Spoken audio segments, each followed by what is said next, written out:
Assalamualaikum warahmatullahi wabarakatuh. Perkenalkan, nama saya Junaidi Trawanto dari Prodi Ilmu Administrasi Bisnis. Pada kesempatan kali ini, saya akan menjawab tugas satu logika mengenai macam-macam term dan logical fallacy.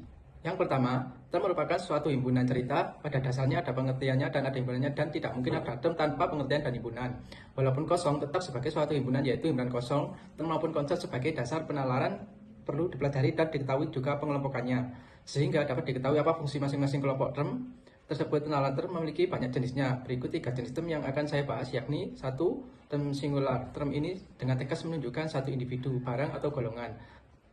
Misalnya Budi, orang itu, kelompok itu, desa itu, dan sebagainya. Term 2. Term partikular. Term ini menunjukkan hanya sebagian saja dari keseluruhan luasnya. Artinya, term jenis ini menunjukkan lebih dari satu, akan tetapi tidak semua bawahannya. Contohnya, beberapa pegawai, 4 orang siswa, dan banyak lagi. 3. Term universal. Term jenis ini menunjukkan seluruh lingkungan beserta bawahannya masing-masing, tempat terkecuali, misalnya semua orang, setiap warga, dan sebagainya. Yang kedua, mengenai logical fallacy atau sesat pikir.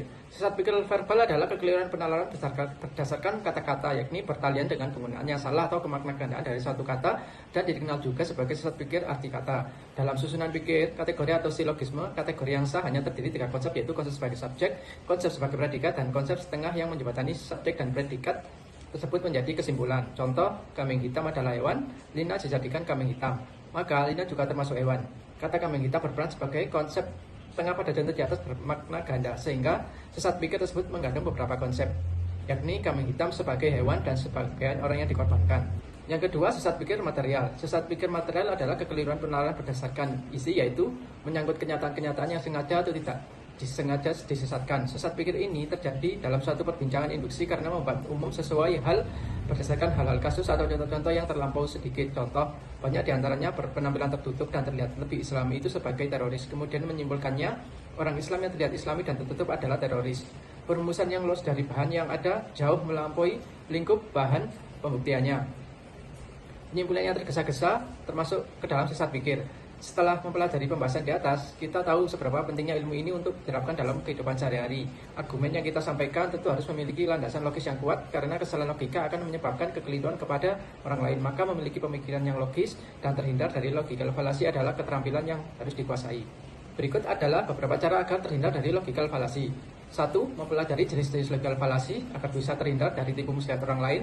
2. Membuat poin-poin yang akan dikatakan sebelum menyampaikan argumen.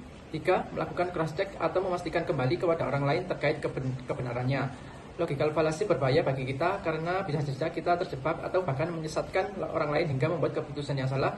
Maka dari itu, kondisi kesalahan berlogika juga berbahaya jika terjebak dalam hoax atau kecacatan berlogika. Maka dari itu, selain mempelajari tentang logical fallacy, kita juga harus lebih waspada terhadap kondisi sesat pikir agar tidak terjerumus pada tipu muslihat orang lain. Terima kasih. Berikut adalah jawaban yang saya berikan. Mohon maaf kalau ada salah kata. Wassalamualaikum warahmatullahi wabarakatuh.